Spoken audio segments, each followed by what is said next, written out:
Yadda kuke gani, ɗazuna ita neman mai guga ya man guga bai fito ba. Na yi nema bai fito ba.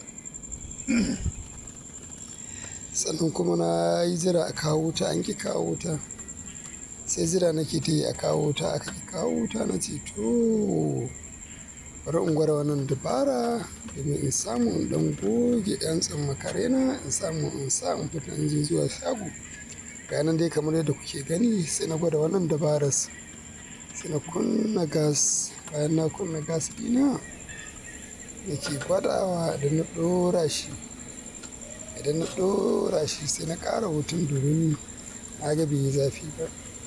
Idan na ƙara shi zafi kamar yadda kuke gani, gashi nan ina ƙarawa. So gashi nan na gogawa. So da haka har na samu na kammala guga na lami lafiya. Kuma na haɗa kayana na saka na fita kamar yadda kuke gani haka. To masha Allah, kai ma kana fama da matsalar wuta ne? Ko kuna fama da matsalar wuta? Ko mai gugan unguwanku baya cika alƙawari? To kai maza ka gwada wannan method ɗin. Yana yi sosai.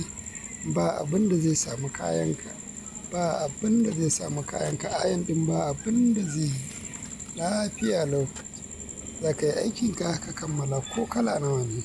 Matuƙar dai kana da gas. Allah ya sa mu dace.